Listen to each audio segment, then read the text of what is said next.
A fresh political row over school meals has put one simple food item at the center of a national debate. The West Bengal government's decision to remove eggs from midday meals has drawn criticism over opposition, while the BJP says proposed partnership with ISKCON is aimed at improving nutrition and hygiene. But the controversy has also revived attention on the state that pioneered India's school meal movement, Tamil Nadu. In fact, in a report by the Indian Express, the story of Tamil Nadu's midday meal program is far bigger than the question of eggs. It is a century-long journey that began in Madras Presidency in 1920 when school meals were introduced to bring poor children into classrooms. Over the decade, the program evolved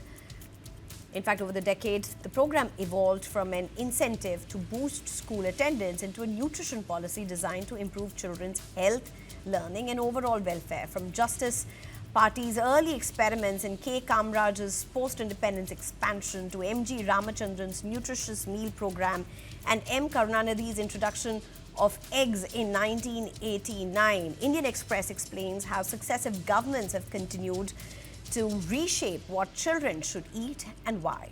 Today, Tamil Nadu serves eggs 5 days a week as part of one of India's most comprehensive school meal programs. I'm being joined at this point by Dr. Shilpa Arora, who's a nutritionist. Thank you very much. Good evening. We're a little short on time. We were waiting for you. Let me just throw the question straight at you. Dr. Shilpa Arora, what do you make out of ande ka fanda in a school meal? Thank you for inviting me. And when we were growing up, I still remember there used to be an advertisement, Rose khao ande Sunday ke Sunday. And look at the deficiencies around us. We are the diabetic capital of the world. We are protein deficient. We are deficient in vitamin D3, B12, minerals, vitamins. And one, in a classroom of 10 children, one is diabetic. Look at the sad story and pre-diabetic. And this is just the, the figures that are documented. There's so many of us that are not even tested. So when I'm seeing my clients, these are children I'm talking about, 13 years old, 14 years old, pre-diabetic, diabetic. So it's a very sad state of affairs. And we are removing something which is, I would say, the number one supplement that children should be definitely one thought about, and education in schools, that how important nutrient, what a solid nutritional, kind of treasure this egg is. And choline for children, it's brain food. B12, we are deficient in B12. B12 deficiency is huge and children need it when they are growing. These years when they are growing, they need choline, they need selenium, they need B12, they need their protein. Where is it coming from? We're taking away eggs from these children. I feel when they are growing up, each child should have at least 2 full eggs, not throwing away the yellow. Yellow is very important. It's nutritionally so dense. All the nutrients that we are mentioning, it's so dense in all those nutrients with yellow. So different preparations of eggs, but I think it's going to be the hugest blunder to remove eggs from the diets of children. Dr. Shilpa Arora, so what would you say to those who put forward the fact that, apart from eggs, there are other forms of protein that children can have in their school meals, even if it is a vegetarian meal, and I mean hygiene and hygienic food being an important part of it, but a vegetarian meal can be equally protein rich. How would you explain that in context, equaling it to possibly an egg in a week or in a meal or whatsoever? I feel, we are also very hypnotized that we are primarily a vegetarian nation. We were never vegetarian. We can go back to Rig Veda. We can pick up 3,000-year-old nutritional text, the Charak Samhita. There is a mention of eggs. There is a mention of eating meat. There's peacock. There's all sorts of non-vegetarian food. I don't know where this notion has come that we were vegetarian and we should, this is something which is not healthy or it's not clean. Yes, you have to go back to sources and see where this is coming from, but that goes for vegetarian food also.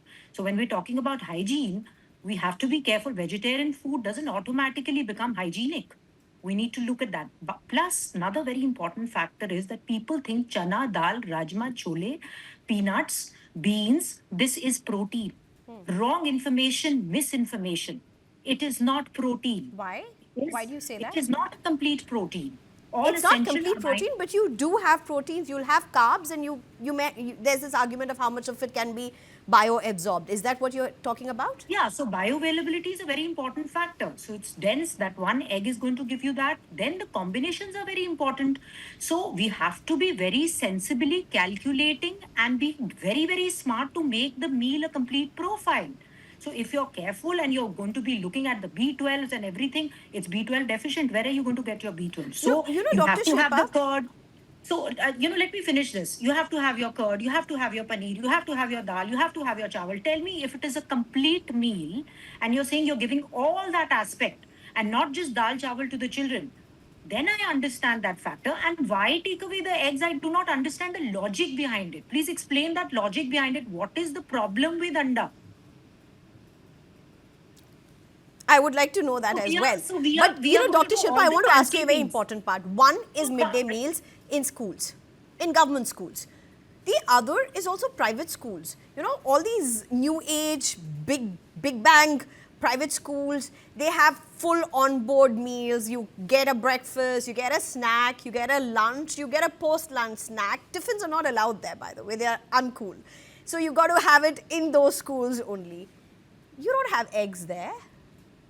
But then what are the children only getting sick? I'm not saying those schools the fancy schools are serving very good food. No, I'm just saying that's the reality. More and more, whether it be Absolutely, government schools absolutely. or private schools, eggs are out of the menu large and large.